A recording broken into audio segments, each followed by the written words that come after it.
जी नमस्कार। आज हम आप सबसे चर्चा करेंगे, क्योंकि विषय प्रासंगिक है और वह बहुत कुछ एक दूसरे को जोड़ता भी है। हिंदू साम्राज्य दिनोत्सव, आधुनिकता एवं उत्तर आधुनिकता। आधुनिकता और उत्तर आधुनिकता की जब भी चर्चा की जाती है या कोई भी करता है, तो स्वाभाविक रूप से किसी के मन में कौतूहल, जिज्ञासा, उत्साह, उमंग आदि भाव उत्पन्न होते हैं। और ये कौतूहल, उत्साह, आनंद, उमंग के भाव जो उत्पन्न होते हैं,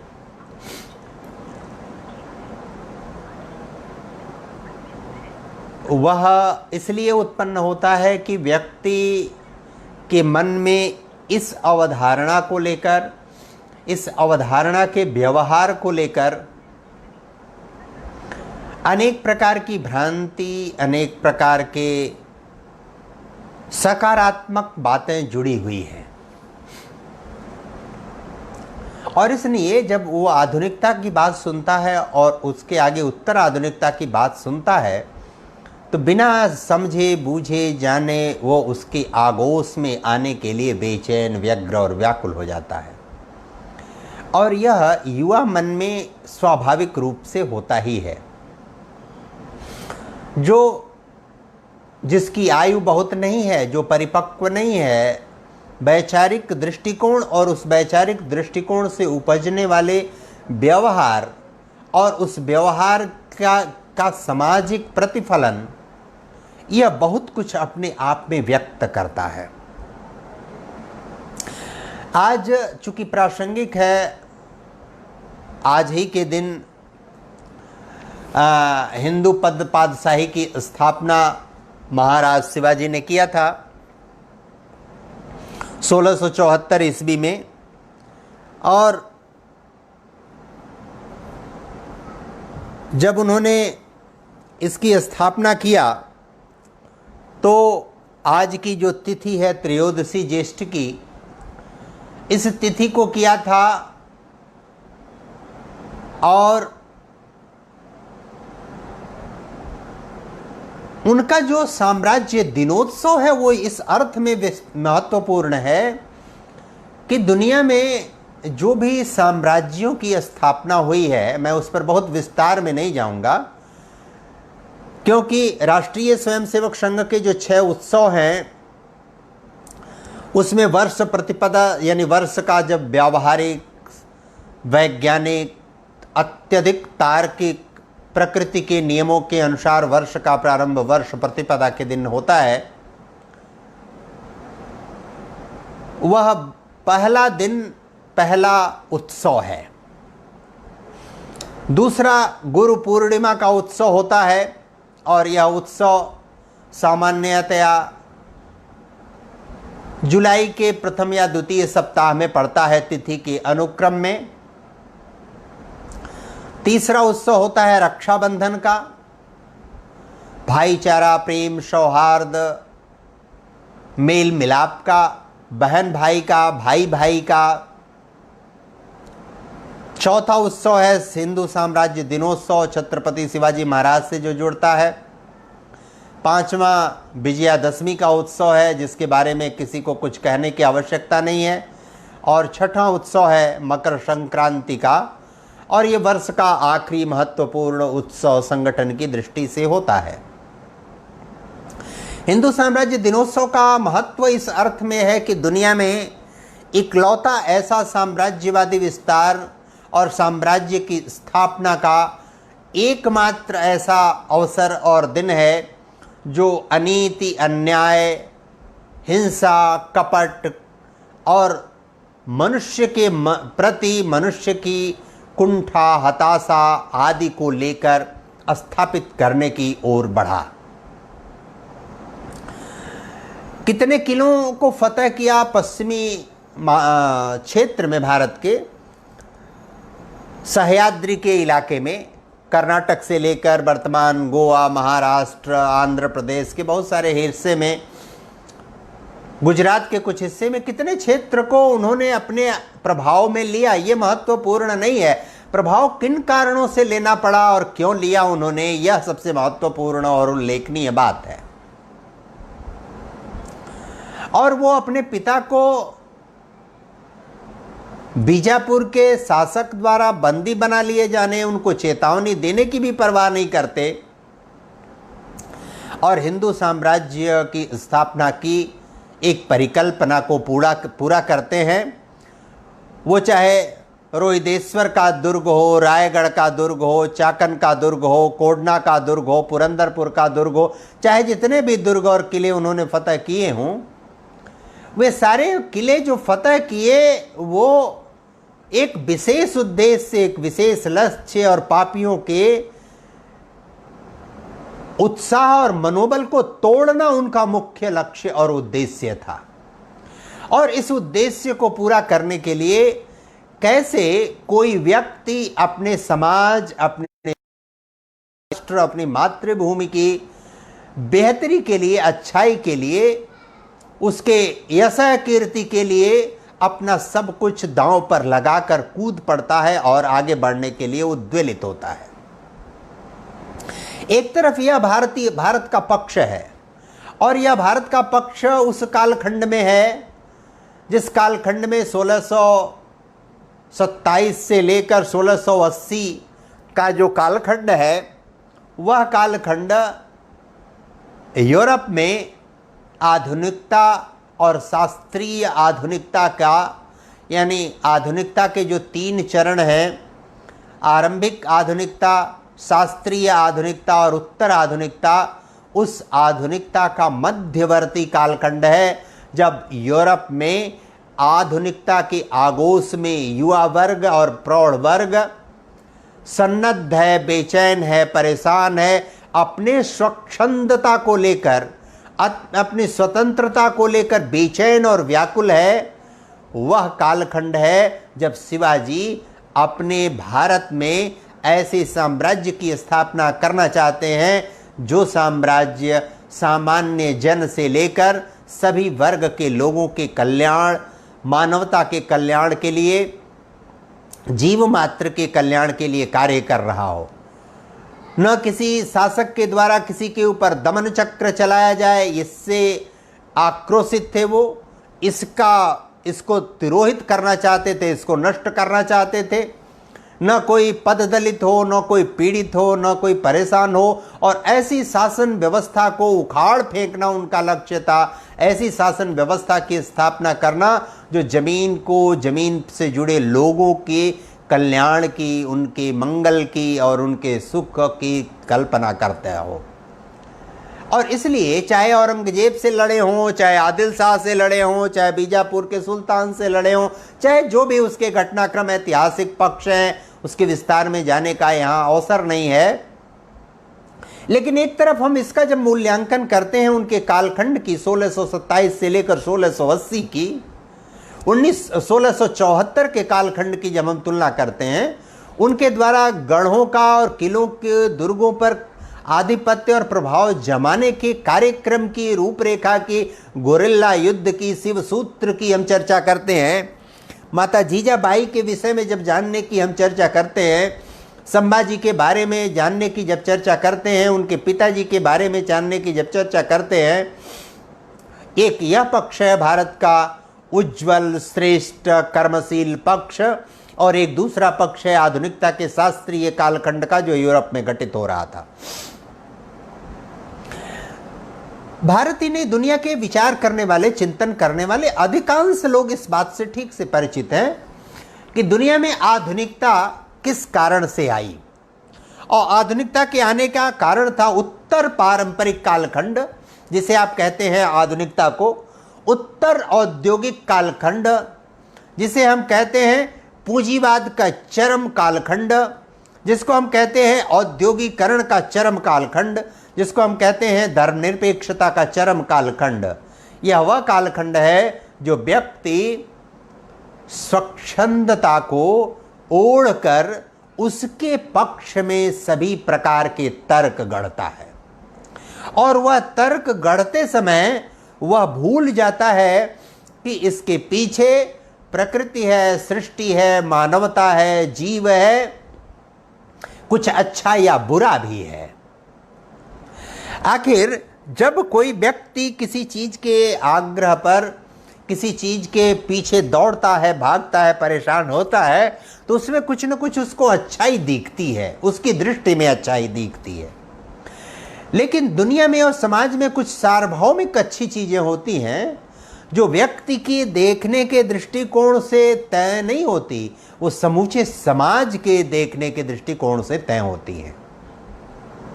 स्वतंत्रता और स्वच्छंदता इसी अर्थ में परिभाषित करने की चीज है, वो केवल लोकतंत्र और राजनीति का विषय नहीं है। आधुनिकता, शास्त्रीय आधुनिकता और उत्तर आधुनिकता के क्रम में उसकी चर्चा बहुत आवश्यक है, और वो चर्चा इसलिए आवश्यक है क्योंकि जब व्यक्ति स्वतंत्र होना चाहता है, स्वतंत्रता आप किस चीज से चाहते हैं? स्वतंत्रता आपको अपने कार्य के लिए चाहिए, अपने आचरण के लिए चाहिए, अपने व्यवहार के लिए चाहिए, आपके अच्छे और बुरे कर्म के लिए चाहिए। स्वतंत्रता हमेशा किसी भी चीज के लिए नहीं किसी को दी जा सकती। यानी हम स्वतंत्र हैं, इसका मतलब कुछ भी करने का मुझे अधिकार नहीं है। कुछ भी करने का अधिकार जब होगा तो हम मनुष्य नहीं रह जाएंगे। इस बात को हमेशा ध्यान में रखना चाहिए।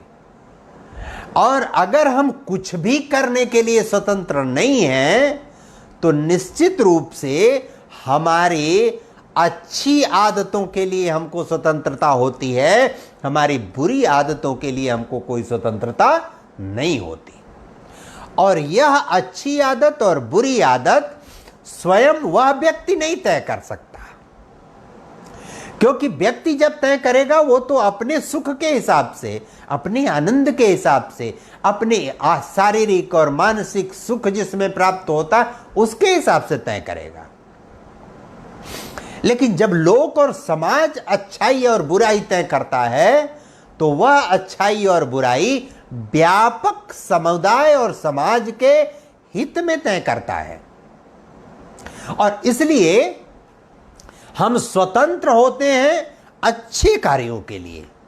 वे अच्छे कार्य क्या हैं? जो समाज के हित में कार्य है, जो व्यक्ति के हित में कार्य है, जो लोक के हित में कार्य है, जो देश के हित में कार्य है, जो समूचे राष्ट्र के हित में कार्य है, जो मानवता के हित में कार्य है, उसके लिए हम स्वतंत्र हैं। जैसे हम किसी को भोजन कराने के लिए स्वतंत्र हैं, लेकिन हम स्वयं शराब पीने के लिए कितने स्वतंत्र हैं इसको समाज तय करेगा, वह व्यक्ति तय नहीं करेगा। और समाज जो तय करेगा उसके अनुसार व्यक्ति को अपने व्यवहार में परिवर्तन करना पड़ेगा।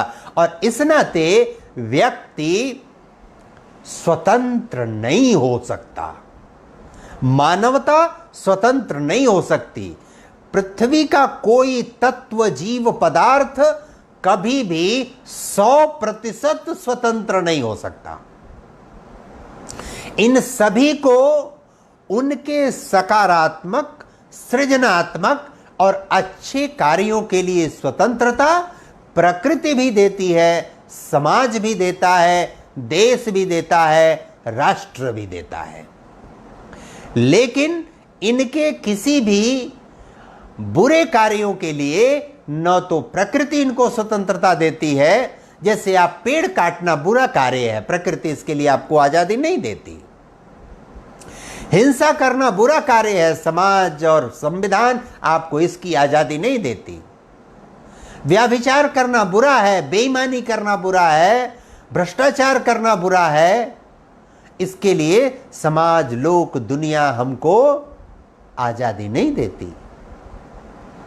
यहां तक कि समाज और लोक हमको इस बात की भी आजादी नहीं देती कि हम कुछ भी खाएंगे, कुछ भी पहनेंगे, कैसे भी रहेंगे ऐसा नहीं देते। सड़क पर आप चलेंगे, सड़क पर चलने का एक तरीका है। आप कार्यालय जाएंगे तो कार्यालय जाने का एक तरीका है। आप बाजार में जाएंगे तो बाजार में जाने का एक तरीका है। एक न्यूनतम मानदंड है, जिस न्यूनतम मानदंड को आपको पूरा करना होता है। आप जहाज में यात्रा करेंगे, ट्रेन में यात्रा करेंगे, बस में यात्रा करेंगे, अपने निजी साधन से यात्रा करेंगे, उसका एक तरीका है। आप मार्केट में, बाजार में, सड़क पर जब भी अपनी व्हीकल लेके जाते हैं, अपना मोटरसाइकिल, अपना कार लेके जाते हैं, तो आपको उस तरीकों का पालन करना पड़ता है। स्वतंत्रता का अर्थ यह नहीं कि हम कुछ भी कह सकते हैं, हम कुछ भी बोल सकते हैं, किसी के बारे में कोई भी ओपिनियन दे सकते हैं। नहीं कर सकते हम ऐसा। स्वतंत्रता हमको समाज द्वारा मान्य, देश द्वारा मान्य, राष्ट्र द्वारा मान्य, लोक द्वारा मान्य, प्रकृति और सृष्टि द्वारा मान्य सकारात्मक और अच्छे कार्यों के लिए हमको स्वतंत्रता है। हमको बुरे कार्यों के लिए हमको कोई स्वतंत्रता नहीं है। और बुरा वह है जिसको समाज बुरा मानता है, बहुतायत समाज जिसको बुरा मानता है, जिसको संविधान बुरा मानता है, जिसको देश बुरा मानता है, जिसको राष्ट्र बुरा मानता है। इसलिए हम स्वतंत्रता चाहने के लिए जो बेचैनी है, और यही स्वतंत्रता व्यक्ति को स्वच्छंदता चाहने की तरफ उन्मुख करती है। जब हम 100% स्वतंत्रता की बात करते हैं और हम चिल्लाते हैं कि हमको स्वतंत्रता नहीं, हमको स्वतंत्रता नहीं, हमको स्वतंत्रता नहीं, इसका आशय है कि हम स्वतंत्रता के आगे भी बढ़कर स्वच्छंदता के लिए हमारी बेचैनी है। स्वच्छंदता यानी हम कपड़े फाड़ कर सड़क पर घूमें, हम नंगे सड़क पर घूमें, हम कुछ भी बोलने के लिए स्वतंत्र हैं, कुछ भी खाने पीने रहने के लिए स्वतंत्र हैं, हम शराब पी के सड़क पर चलेंगे, हमको क्यों कोई रोकेगा? हम किसी के साथ कोई दुर्व्यवहार करेंगे, हमको कोई क्यों रोकेगा? क्योंकि हम स्वतंत्र हैं। दुनिया के बहुत सारे दार्शनिक हैं, वो कहते हैं हम स्वतंत्र या स्वच्छंद कुछ भी तब तक ही है जब तक दूसरे की स्वच्छंदता और स्वतंत्रता में बाधा नहीं पड़ती है। एक पेड़ जिससे ऑक्सीजन आप भी लेते हैं, हम भी लेते हैं, हमारा पड़ोसी भी लेता है, तो उसका प्रत्यक्ष या परोक्ष जिनको भी उससे किसी भी तरह का जुड़ाव या लगाव है, उस पर सबका बराबर का हक और अधिकार है। वह केवल आपकी जमीन में होने मात्र से फर्क नहीं पड़ता। आपके माता पिता आपको किसी चीज की अनुमति दे देते हैं, लेकिन घर से निकलने के बाद समाज अगर अनुमति नहीं देता तो आपको मान्य नहीं है, वो आप स्वतंत्र नहीं हो उसके लिए। आप दूसरे को पीड़ा, दुख, क्लेश देकर आप किसी चीज की स्वतंत्रता की आकांक्षा, अपेक्षा नहीं कर सकते। कहते हैं कि दुनिया में, यूरोप में, जो भारत में भी अब धीरे धीरे लोग उसको बड़े तेजी से उसके विषय में चर्चा करते हैं कि हम आधुनिक हैं, हम तो उत्तर आधुनिकता के पोषक हैं। यह प्रतिक्रियावादी विचार है, मानवता के विरुद्ध विचार है। यह एक ऐसी प्रवृत्ति है, यह ऐसा मनोवेग है जो प्रवृत्ति, मनोवेग व्यक्ति को बेचैन करती है कि उसके पास अगर 100 रुपया है और उसके सामने एक भूखा व्यक्ति है, तो वो 100 रुपए में उस भूखे व्यक्ति को भोजन कराने के तुलना में अपने सुख और आनंद के लिए सिनेमा देखने जाना, फिल्म देखने जाना प्राथमिकता पर रखता है। इस प्रकार की स्वच्छंदता, इस प्रकार की बेचैनी, इस प्रकार की जो रिएक्शन, जो प्रतिक्रिया है, वह रिएक्शन और प्रतिक्रिया स्वच्छंदतावाद की तरफ ले जाती है। और यह मूल पूंजी है किसकी? आधुनिकता की, शास्त्रीय आधुनिकता की और उत्तर आधुनिकता की। यह अपने ऊपर नियंत्रण मुक्त चाहती है, हमारे ऊपर कोई नियंत्रण नहीं रहेगा, किसी भी चीज का नियंत्रण नहीं रहेगा। यह अनुशासन नहीं मानती किसी चीज का। और जब कोई चीज किसी चीज का अनुशासन नहीं स्वीकार करता, तो वह प्रतिक्रिया करता है। किसके विरुद्ध प्रतिक्रिया करता है? इसके बहुत सारे अवयव, बहुत सारे तत्व, 14वीं शताब्दी और 15वीं शताब्दी के मध्य से लेकर अभी तक के कालखंड में अनेक तरह से, अनेक प्रकार से लोगों ने उत्तराधुनिकता को प्रतिपादित किया है और बताया है कि यह प्रतिक्रियात्मक विचार है। और यह प्रतिक्रियात्मक जो विचार है, प्रवृत्ति है, यह प्रवृत्ति व्यक्ति को, मनुष्य को मनुष्य नहीं रहने देती। जब केवल आप अपने बारे में सोचते हैं तो इसका मतलब है दूसरे के बारे में नहीं सोचते। दूसरे के बारे में नहीं सोचते तो आप समाज के बारे में नहीं सोचते। समाज के बारे में नहीं सोचते तो आप लोक, देश और पूरी मानवता के बारे में नहीं सोचते हैं। और इसलिए जो मनुष्य की मूल चेतना है, मूल भाव है, उससे आप दूर हट जाते हैं। कल मैंने चर्चा किया था चीन और अमेरिका के संदर्भ में कि जो लोग चीन को बेहतर बताते हैं, अमेरिका को बेहतर बताते हैं, उसके मूल आधार में जाकर मूल्यांकन करेंगे तो पाएंगे हमेशा अमेरिका चीन से बेहतर स्थिति में है। और इसलिए कभी भी चीन के उन्नति, प्रगति और आगे बढ़ने की बात आप नहीं कर सकते स्थायी रूप से, क्योंकि उसका मूल कुछ है, व्यवहार कुछ है और दिखावा कुछ है। वह सामंतवाद और राज महलों की प्रवृत्ति के विरुद्ध प्रतिक्रियात्मक हिंसा के बल पर उसका जो अतीत है वह सामंतशाही का है। उसकी प्रतिक्रिया करके, उससे संघर्ष करके साम्यवादी राज्य बना है और विकास के लिए उसने पूंजीवादी मॉडल पेश अपना लिया है। यानी उसकी जो इतिहास है, पृष्ठभूमि है, वह सामंत राजशाही का है, सामंतशाही का है।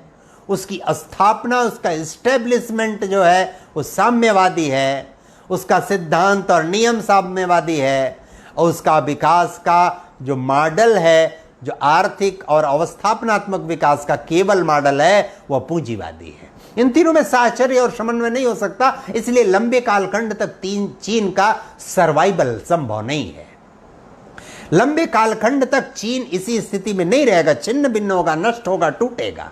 अमेरिका के साथ दूसरी स्थिति है। अमेरिका पूंजीवादी ग्रेट ब्रिटेन का उपनिवेश था। पूंजीवाद से निकलकर 1885 में आज़ाद हुआ, तब भी वो पूंजीवादी था। उसके बाद का उसका मॉडल विकास का जो अपनाया वो भी पूंजीवादी है। तो वो चेतना की दृष्टि से, विचार की दृष्टि से, व्यवहार की दृष्टि से, कर्म की दृष्टि से, इतिहास की दृष्टि से, पृष्ठभूमि की दृष्टि से, स्वतंत्रता की दृष्टि से, सभी दृष्टियों से पूंजीवादी है। इसलिए उसके सर्वाइवल का, उसके लंबे इतिहास के लंबे समय तक चलने की पर्याप्त संभावना, चीन के साथ यह संभावना नहीं है। इसलिए यदि आने वाले समय में युद्ध होगा, जिस युद्ध को चीन चाहकर भी अब बहुत समय तक नहीं टाल पाएगा, धींगा मुस्ती दिखावा करके, अपने ताकत का दिखावा करके, फर्जी ताकत का दिखावा करके वो लंबे समय तक नहीं चल सकता चीन। और इसी आधार पर जब इनकी समीकरण के साथ आप आधुनिकता और उत्तर आधुनिकता की चर्चा करते हैं तो आप पाते हैं कि वर्तमान समय में वामपंथ या लेफ्टिज्म, मार्क्सवाद, साम्यवाद इस समय पूंजीवाद की शरण में है। उनकी चरण वंदना और चाकरी कर रहा है। और इसलिए चाकरी कर रहा है क्योंकि उसका अस्तित्व और आधार खत्म हो रहा है और वह उसी के साए में, उसी के आलोक में, उसी के आधार पर आपको प्रायः सभी वामपंथी आधुनिकता, शास्त्रीय आधुनिकता और उत्तर आधुनिकता की प्रशंसा में गीत गाते हुए, उसकी चारणी करते हुए, उसकी चरण वंदना करते हुए मिल जाए। वो सिद्ध करते हुए मिल जाएंगे कि आधुनिकता और उत्तर आधुनिकता बहुत अच्छी चीज है, इसको पालन करना चाहिए, इसको मानना चाहिए। स्वतंत्रता और स्वच्छंदता बहुत अच्छी चीज, इसमें क्या बुराई है कि कोई क्या पहन लिया, इस तरह का तर्क देते। उसमें क्या बुराई है कि कोई क्या खा लिया, वो तर्क देते। इसमें क्या बुराई है कि कोई क्या पहन लिया, कहां चला गया, किससे बात कर लिया, इसमें क्या बुराई है? बुराई है क्योंकि जब हमको कोई चीज स्वीकार नहीं होती तो हम बिफर पड़ते हैं, हमको बुरा लगता है, हमको खराब लगता है, हमारे मन को, हमारे शरीर को। वैसे ही हमको यह भी विचार करना चाहिए कि दूसरे को भी खराब, बुरा या अच्छा लग रहा होगा। हम मनुष्य होने के नाते ही यह व्यवहार कर पाते हैं।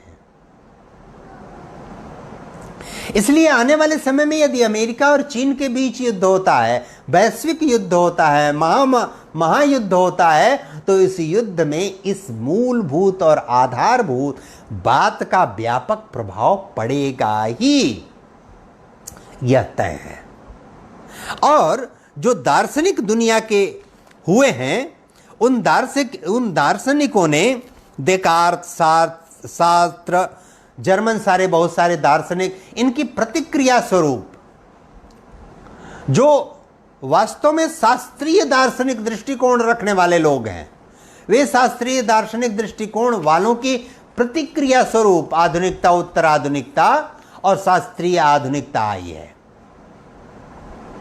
और यह जो वास्तविक दर्शन है, उस वास्तविक दर्शन को पूरी तरह खारिज करती है। और एक दार्शनिक है पाउलोस, वह कहता है उत्तर आधुनिकता एक विचारधारा या लक्ष्य केंद्रित या नियम या अनुशासनिक आंदोलन न होकर पश्चिमी मानवता की दुर्दशा है।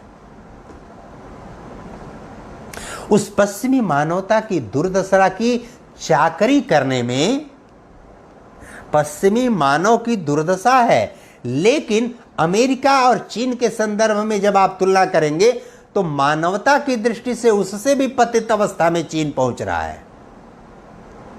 तुलनात्मक अगर विवेचन करेंगे, यानी आधुनिकता, उत्तर आधुनिकता की दुर्दशा उधर हो रही है, इधर महादुर्दशा की तरफ ये अग्रसर हो रहे हैं, उन्हीं की चाकरी करते हुए। क्योंकि इनकी मूल प्रवृत्ति, इनका मूल कार्य, व्यवहार और आचरण है, वह नहीं है जिसको ये कर रहे हैं। ये शासन प्रणाली, राजनीतिक प्रणाली, देश की व्यवस्था, ये सब कुछ साम्यवाद की आगोश में चलाना चाहते हैं। और दिखावटी जो आर्थिक और अवस्थापनात्मक विकास का दिखावा है, वह आर्थिक बनावटीपन जो विकास का दिखावा है, वह इनका पूंजीवादी मॉडल है। यह उसका अनुसरण तो कर रहे हैं। एक बात हमेशा ध्यान में रखना चाहिए, आधुनिकता, शास्त्रीय आधुनिकता और उत्तर आधुनिकता, तकनीक से इसका कोई संबंध नहीं है। यह एक प्रवृत्ति है, यह व्यक्ति के मन की एक छटपटाहट, बेचैनी है, जो अतिशय सुख आनंद प्राप्त कर रहा है, सब कुछ समझता है। जैसे हम मोबाइल हम उपयोग कर रहे हैं, तकनीक से इसका क्या संबंध है? हम नंगे बैठकर मोबाइल का उपयोग कर रहे हैं कि ठीक से कपड़ा पहन के मोबाइल का उपयोग कर रहे हैं? हम कंदमूल, फल फूल, साग सब्जी खाकर मोबाइल का उपयोग कर रहे हैं कि हम शराब पीकर या व्याभिचार करके मोबाइल का उपयोग कर रहे हैं? यह तो हमारे ऊपर निर्भर है। उस टेक्नोलॉजी का इसमें कहीं दोष नहीं है। उसमें टेक्नोलॉजी का उपयोग इसको शेल्टर और छाया प्रदान करते हैं, कहते हैं कि यह तकनीकी आधारित विचार है। टेक्नोलॉजी, तर्क और तकनीकी, इन दोनों का नकारात्मक उपयोग और सदुपयोग करना व्यक्ति के हाथ में है। वो कैसा उपयोग करता है। आप कोई अस्त्र शस्त्र लिए हैं, उस अस्त्र शस्त्र को अपनी सुरक्षा के लिए लिए हैं या किसी की हत्या के लिए लिए हैं, आप पर निर्भर करता है। आपका इंटेंशन क्या है, आपकी प्रवृत्ति, आपके उसके पीछे का दृष्टिकोण क्या है।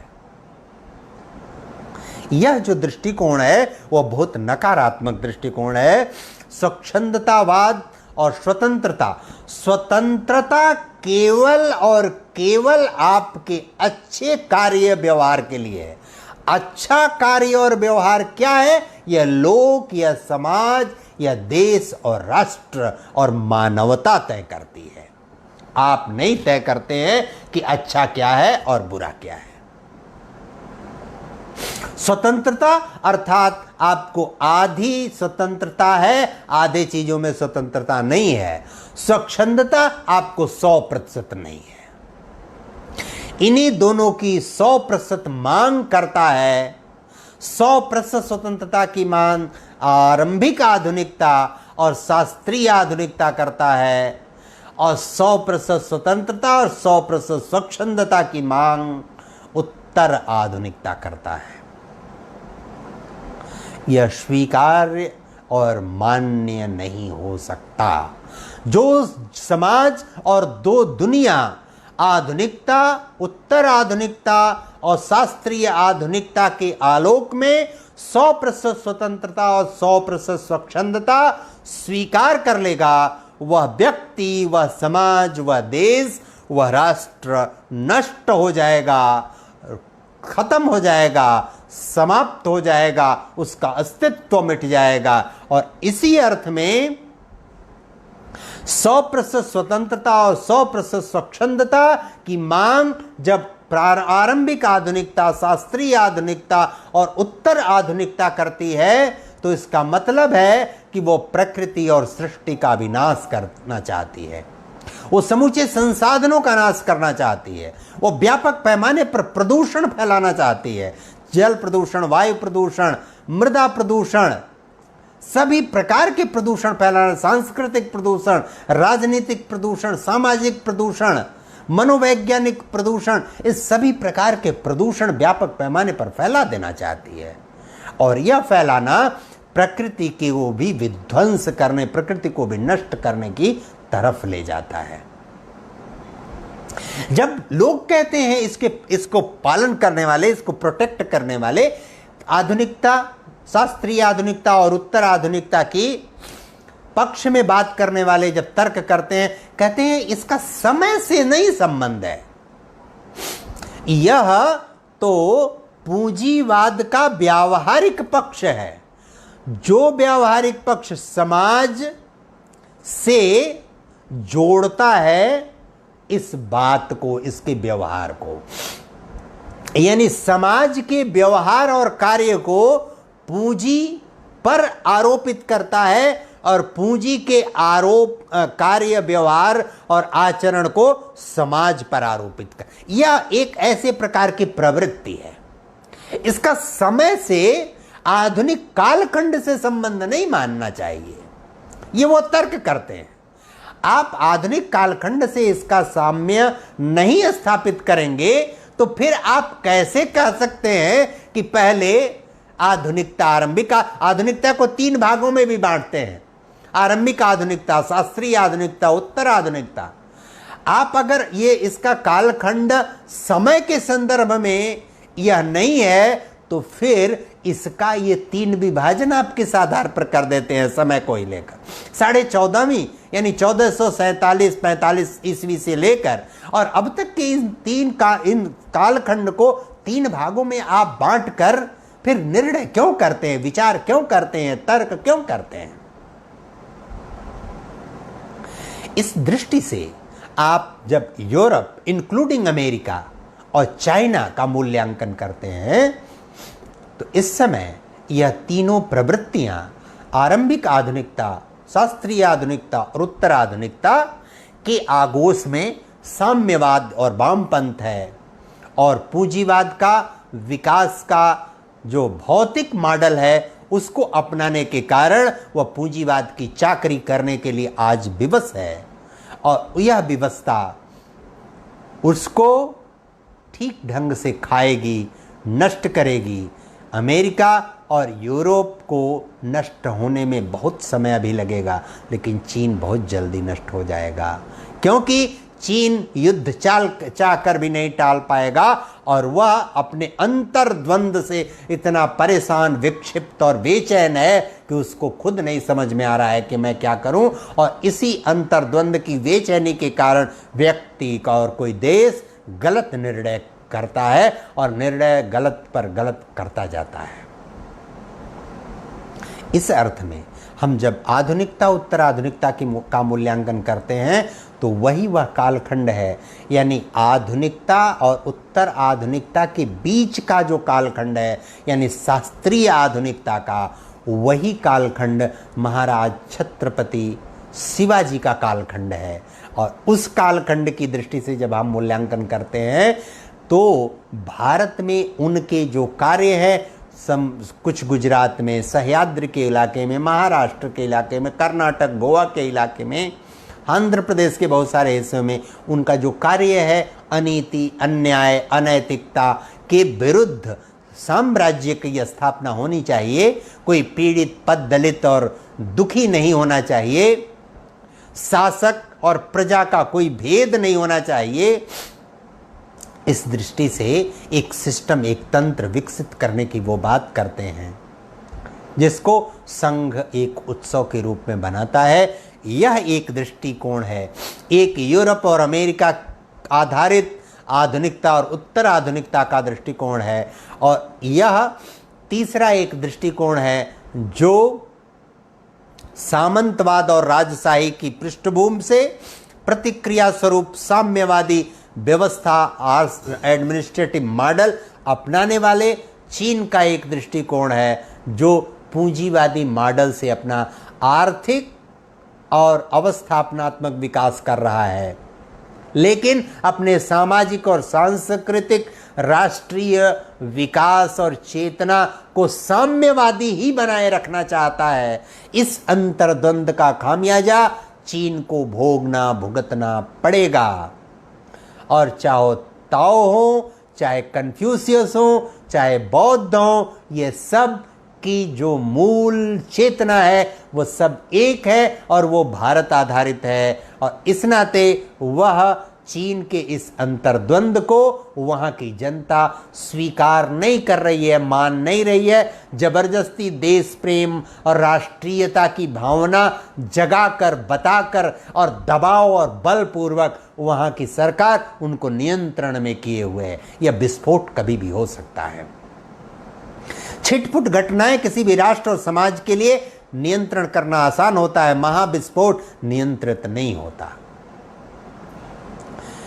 ऐसी परिस्थिति में वर्तमान संदर्भ में समाज में आपको आने वाला पूरा दशक इसी कसौटी पर, इसी मानदंड पर, इसी आधार पर चलेगा।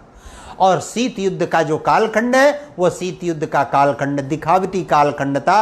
आगे गर्म युद्ध का कालखंड आएगा। और एक चीज़ तय है कि फ्रांस और जर्मनी की जो आपस की प्रतिद्वंदिता, प्रतिस्पर्धा और तनाव है, वह प्रतिस्पर्धा, द्वंद्व और तनाव सुदूर रहते हुए अमेरिका और चीन के बीच में भी रहेगा। वहाँ भी वैचारिक, आर्थिक, सांस्कृतिक तनाव है, यहाँ भी वैचारिक, सांस्कृतिक तनाव है, वैचारिक, आर्थिक, सांस्कृतिक तनाव है। यह तनाव देश में, दुनिया में बड़ी समस्याएं क्रिएट करेगा। आने वाला समय साक्षी होगा। हमारी बात अपने स्थान पर कायम रहेगी। आज इस अवसर पर इतनी चर्चा करते हुए मैं अपनी बात पूर्ण करता हूँ। कल हम पर्यावरण दिवस है, पर्यावरण दिवस के आलोक में हम विस्तार से पर्यावरण का जो भौतिक पक्ष है पृथ्वी पर और पर्यावरण का जो वायुमंडलीय पक्ष है, इन दोनों पर विस्तार से चर्चा करेंगे। आज इस अवसर पर हिंदू साम्राज्य दिनोत्सव, आधुनिकता और उत्तर आधुनिकता पर इस संक्षिप्त चर्चा को अब यहीं विराम देते हुए मैं कौस्तुभ नारायण मिश्र आपको पुनः नमस्कार करता हूँ। कल पुनः शाम 6 बजे इसी पेज पर लाइव उपस्थित होऊंगा। आप हमारे इस पेज को लाइक करके हमेशा जुड़ सकते हैं, हमसे जुड़ी सूचना और बातें प्राप्त कर सकते हैं, हमको सुझाव दे सकते हैं। बहुत बहुत धन्यवाद। नमस्कार।